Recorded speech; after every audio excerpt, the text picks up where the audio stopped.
시작점이 완전히 다른 두 가지 큰 흐름이 있더라고요. 아, 네, 맞습니다. 바로 1차천이랑 2차천인데 이 둘의 근본적인 차이부터 좀 짚어봐야 할 것 같아요. 네, 그렇죠. 그 핵심적인 차이는 바로 땅, 그러니까 토양의 유모입니다. 1차 천이는 화산 폭발 후에 생긴 용암대지나 빙하가 물러간 자리처럼요. 이전 생명체의 흔적이나 토양이 전혀 없는 그런 불모지에서 시작되는 겁니다. 아예 아무것도 없는 곳에서요? 네, 말 그대로 정말 아무것도 없는 상태에서 생태계가 처음 만들어지는 뭐랄까, 무에서 유를 창조하는 과정에 가깝다고 할 수 있죠. 이야, 무에서 유를. 반면에 2차 천이는 원래는 생태계가 있었는데 예를 들어 큰 산불이 났거나 벌목을 했거나 아니면 농사를 짓다가 그만둔 땅처럼요. 큰 교란으로 대부분 파괴된 곳에서 다시 시작하는 거예요. 아하, 뭔가가 있었는데 없어진 곳. 그렇죠.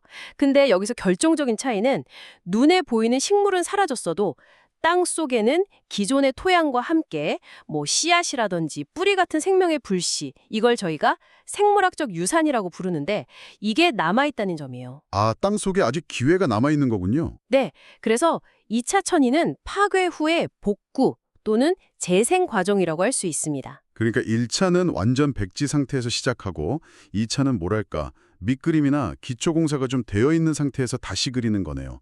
근데 자료 보니까 이 둘의 진행 속도가 정말 하늘과 땅 차이라고 하던데요. 네, 맞아요. 그 이유도 결국 토양 때문인가요? 정확합니다. 1차 천이의 가장 큰 병목 구간이라고 할까요? 그게 바로 토양 형성입니다. 흙 만드는 거 자체가 오래 걸리는군요. 네, 그냥 바위나 모래가 식물이 살 수 있는 흙으로 변하는데 정말 어마어마한 시간이 걸려요. 맨 처음에 정착하는 지해류나 이끼 같은 개척자들이 바위를 부수고 유기물을 쌓아서 아주 얇은 토양층 만드는 데만 해도 수백 년 이상 걸릴 수 있습니다. 수백 년이요? 와, 그래서 안정된 숲, 예를 들어 북미에 있는 너도밤나무, 사탕나무 숲 같은 그런 극상림이 되려면 1000년 이상 걸린다는 연구 결과도 있어요. 1000년. 상상하기 힘든 시간이네요. 하지만 2차 천이는 이미 토양이 있으니까 이 아주 길고 힘든 과정을 건너뛸 수가 있는 거죠. 아, 이미 기반이 있으니. 네, 토양 속에 잠자고 있던 씨앗들, 이걸 메토종자라고 부르는데요. 이런 것들이나 아니면 불에 타지 않고 살아남은 나무 밑동에서 나오는 새순, 맹아라고 하죠. 이런 것들 덕분에 훨씬 빠르게 진행됩니다. 네네. 북미 초원 같은 경우는 20년에서 40년 정도면 복구되기도 하고요. 우리나라 같은 온대인도 조건만 좋으면 100년에서 200년 정도면 이전과 비슷한 숲으로 돌아갈 수 있어요. 와, 1000년 대 100년, 200년이라니. 네, 이 생물학적 기억 덕분에 2차 천이는 사실상 1차 천이의 중간 단계쯤에서 시작하는 것과 마찬가지인 셈이죠. 이야, 그 생물학적 기업. 그러니까 남아있는 씨앗이나 뿌리가 시간을 확 단축시키는 핵심 열쇠군요. 시작 환경이 이렇게 다르니까 맨 처음 등장하는 식물들, 개척자라고 하셨죠. 그 손끝도 완전히 다르겠어요? 네, 그렇습니다. 1차 천이가 시작되는 곳은 척박함 그 자체죠. 영양분도 거의 없고 물도 부족하고 햇볕은 또 엄청 강렬하고. 극한 환경이네요. 그렇죠. 그래서 이곳의 개척자들은 지류나 이끼류처럼 극한 환경을 정말 잘 견뎌내는 그런 생존의 달인들입니다.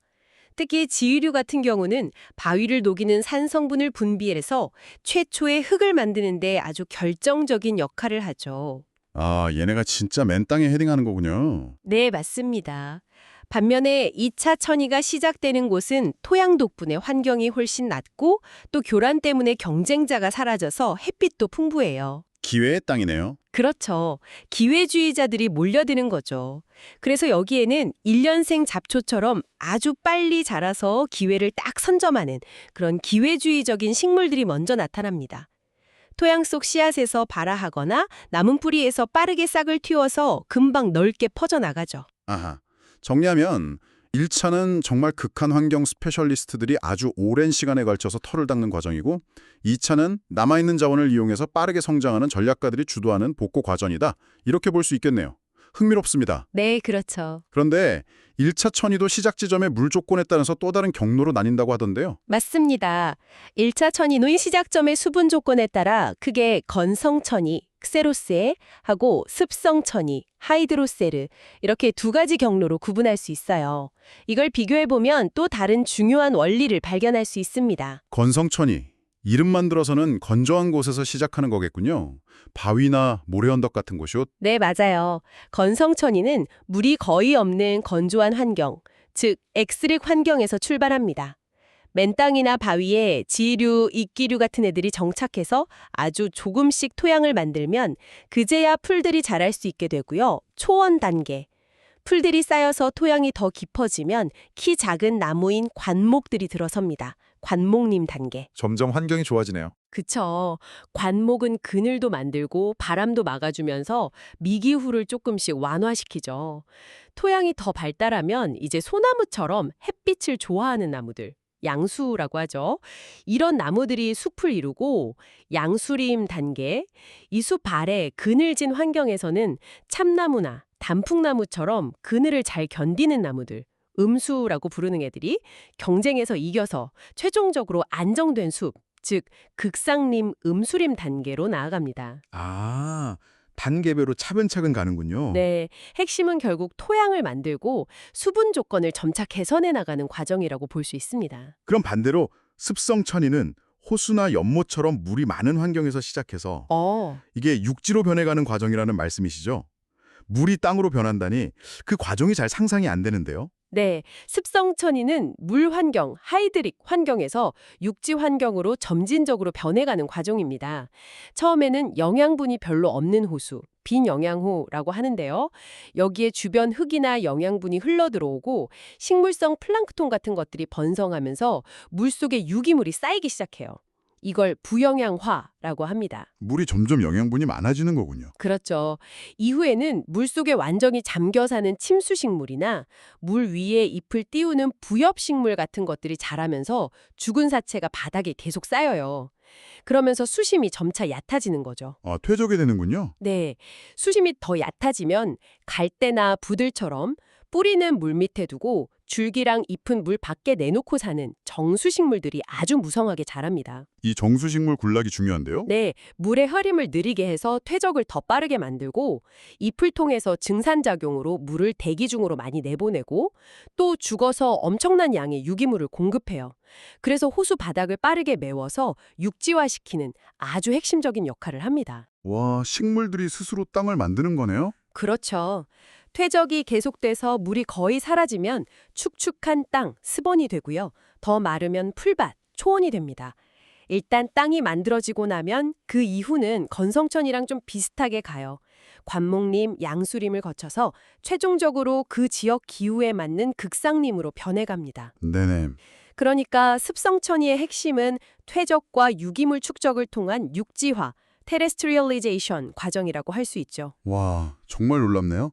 바위 위에서 시작한 건성천이나 호수 밑바닥에서 시작한 습성천이나 출발점은 완전 극과 극인데 결국 마지막에는 비슷한 숲으로 도달한다는 거잖아요. 네, 맞습니다. 스스로 환경을 막 바꿔나가는 건가요? 바로 그 점이 생태적 수렴, Ecological Convergence라는 아주 중요한 개념입니다.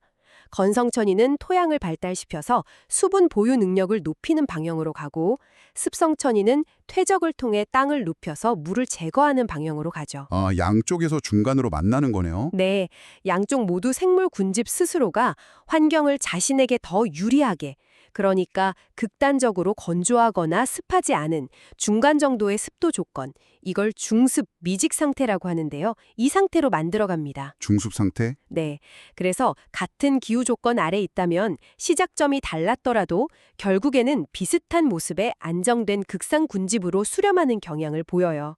이게 생태계가 스스로 환경을 조절하고 만들어나가는 능력을 보여주는 아주 좋은 예시죠. 야, 단순히 식물이 바뀌는 걸 넘어서 생태계 자체가 스스로 환경 조건을 바꿔나가는 그런 능동적인 과정이라는 점이 정말 인상 깊습니다. 그럼 천이가 진행되는 동안에요, 식물 구정뿐만 아니라 생태계 전체에는 어떤 변화들이 같이 일어나나요? 예를 들어서 생물 다양성은 계속 증가하기만 할까요? 생태계 전체가 아주 역동적으로 변화하는데요. 종 다양성 변화 패턴은 흔히 예상하는 거랑은 조금 다릅니다. 그래요? 계속 늘어날 것 같은데. 네, 보통 천이가 진행될수록 종수가 계속 늘어날 거라고 생각하기 쉬운데 실제로는 천의 중간 단계에서 다양성이 최고조에 달았다가 마지막 극상 단계에서는 오히려 약간 감소하거나 안정화되는 경향이 나타나요. 아, 중간에 피크를 찍고 내려온다고요? 왜 그렇죠? 초기에는 워낙 척박한 환경이니까 적응한 소수의 개척자만 살아서 다양성이 낮죠. 근데 중간 단계에는 초기 개척종도 있고 중간 단계에 잘 맞는 종들도 있고 또 나중에 우세해질 후기 종들도 일시적으로 같이 살아요. 아, 여러 종류가 공존하는 시기군요. 네.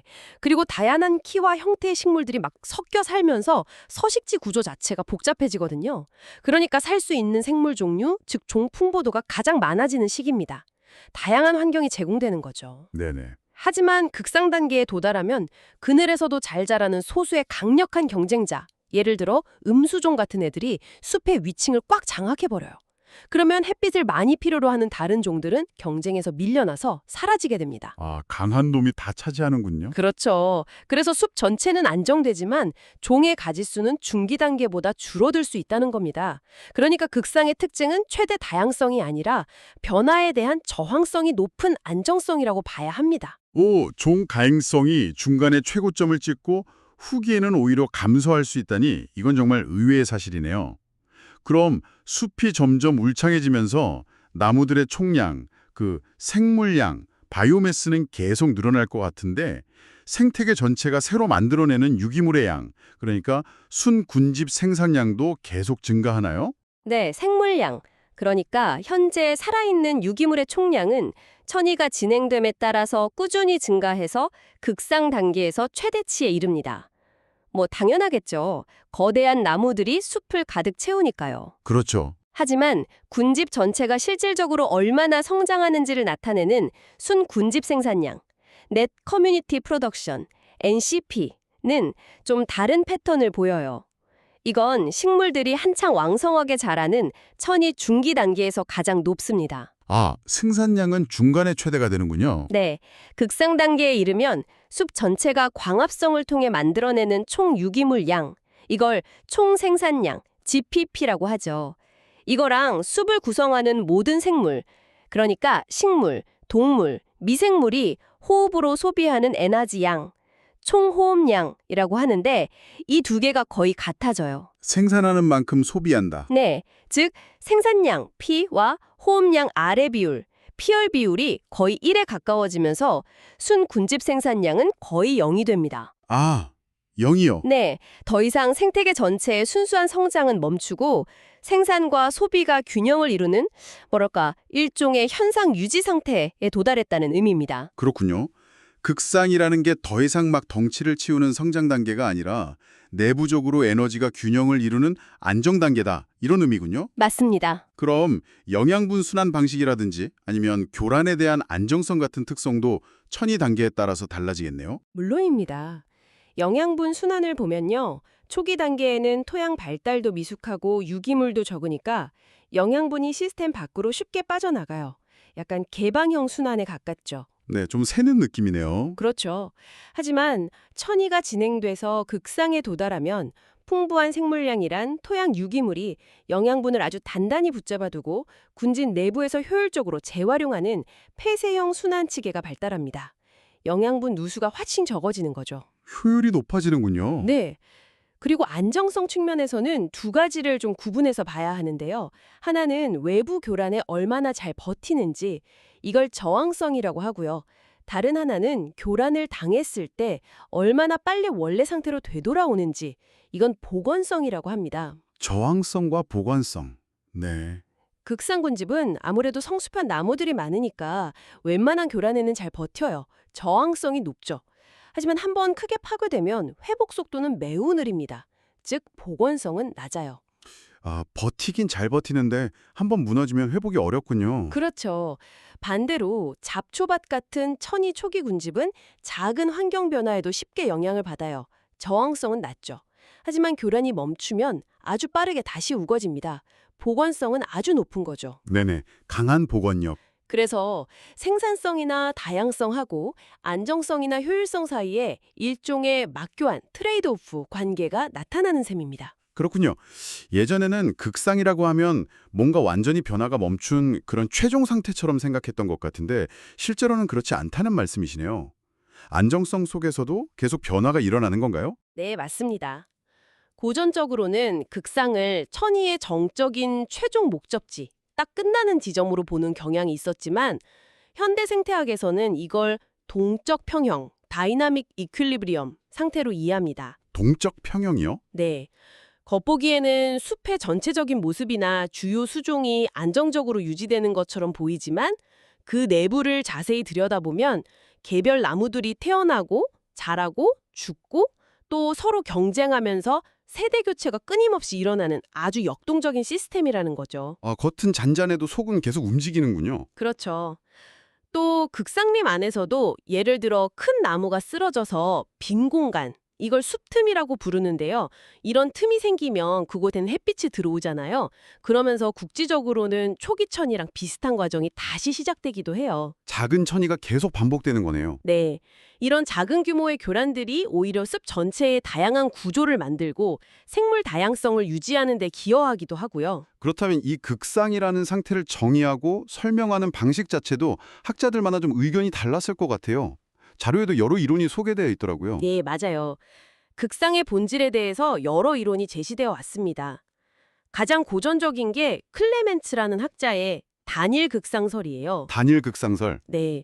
이건 특정 기후 지역에서 어떤 환경에서 천이가 시작되든 결국 그 지역의 기후에 의해서 결정되는 단 하나의 안정된 극상 상태로 수렴한다. 이렇게 보는 견해입니다. 기후가 절대적인 결정 요인이라는 거죠. 기후가 모든 걸 결정한다. 그렇죠. 하지만 이후에 텐슬리 같은 학자들은 기후뿐만 아니라 토양 조건이나 지형, 아니면 반복되는 산불이나 방목 같은 그런 국지적인 요인들도 그 환경에 맞는 독자적인 안정 상태, 즉 여러 유형의 극상을 만들 수 있다고 주장했어요. 이게 다극상설입니다. 여러 종류의 국상이 있을 수 있다. 네, 좀 더 현실을 반영한 유연한 관점이라고 할 수 있죠. 네네. 더 나아가서 휘테커라는 학자는 뚜렷하게 딱딱 구분되는 극상 유형 자체를 인정하기보다는 환경 조건이 점진적으로 변함에 따라 군집의 모습도 그냥 연속적으로 변해간다고 봤어요. 경계가 명확하지 않다. 네, 즉 극상은 불연속적인 유형이 아니라 환경 변화의 기울기에 따라서 나타나는 연속적인 패턴, 클라이맥스 패턴으로 존재한다. 이게 극상 패턴설입니다. 예를 들어 우리나라 온대림의 극상 수종이 정말 특정 나무 하나, 서나무라고 딱 정해져 있는지에 대한 지속적인 논의도 있거든요. 이것도 이런 극상의 복잡성이나 다양한 관점을 반영한다고 볼 수 있습니다. 극상의 개념 자체가 단순한 종착점이 아니라 계속해서 논의되고 발전해온 좀 복잡한 개념이군요. 네, 맞습니다. 자, 그럼 지금까지 저희가 살펴본 1차, 2차 천이랑 건성, 습성 천이 이 두 가지 축을 좀 조합해서 현실의 생태계를 더 잘 이해할 수도 있을까요? 예를 들면 2차 건성 천이 같은 그런 개념도 가능할지 궁금한데요. 그거 아주 중요한 지적이십니다. 실제로 이 두 가지 기준, 그러니까 토양 유무, 1차, 2차 하고 수분 조건, 건성, 습성을 조합하는 것이 현실의 다양한 천이 현상을 이해하는데 굉장히 유용합니다. 네네. 마치 가로축과 세로축으로 이루어진 2x2 매트릭스처럼 생각해 볼 수 있어요. 매트릭스처럼요? 네. 예를 들어서 원래 건조한 안반지대에 있던 숲이 큰 산불로 타버렸다고 한번 가정해 보죠. 네. 기존 식생은 대부분 사라졌지만 토양은 남아 있으니까 이건 2차천이죠. 그렇죠. 그런데 시작 환경 자체가 건조하니까 회복 과정은 건성천이의 양상을 띌 거예요. 하지만 1차 건성천이와는 다르게 토양이 이미 존재하니까 지혜료 단계 이런 거 없이 바로 풀이나 화재 후에 잘 자라는 식물부터 시작해서 훨씬 빠르게 진행되겠죠. 이게 바로 2차 건성천이의 좋은 예입니다. 아하, 2차이면서 건성인 천이 명확해지네요. 네. 또 다른 예로 큰 홍수로 강가의 범람원 지역 식생이 싹 쓸려나가고 새로운 흙이 쌓였다고 생각해 봅시다. 네, 범람원. 이곳은 물기가 많고 기존 토양이나 유기물이 남아있거나 새로 공급되었으니까 2차 천이의 조건에 맞죠. 이 습한 환경에서 물에 강한 식물들이 정착하고 발달해서 범람원 숲을 이루는 과정은 2차 습성천이라고 볼 수 있습니다. 아, 이것도 2차 습성천이. 네. 이건 역시 호수 바닥에서 시작하는 1차 습성천이보다는 훨씬 빠른 속도로 진행될 거고요. 아, 그렇군요. 토양 유무와 수분 조건이라는 이 두 개의 렌즈를 같이 사용하니까 훨씬 더 구체적이고 현실적인 설명이 가능해지는군요. 네, 맞습니다. 단순히 네 가지 유형을 딱딱 분리해서 보기보다는 이 조합 가능한 틀 자체가 중요한 분석 도구가 되는 거네요. 정확합니다. 1차, 2차, 건성, 습성이라는 개념들을 어떤 고정된 상자로 여기기보다는 현실의 복잡한 생태계 변화를 분석하고 이해하기 위한 유연한 도구 상자로 활용하는 것이 중요합니다. 이 틀을 통해서 우리가 눈앞에 펼쳐지는 다양한 자연의 변화 과정을 더욱 깊이 있게 해석하고 이해할 수 있게 될 겁니다.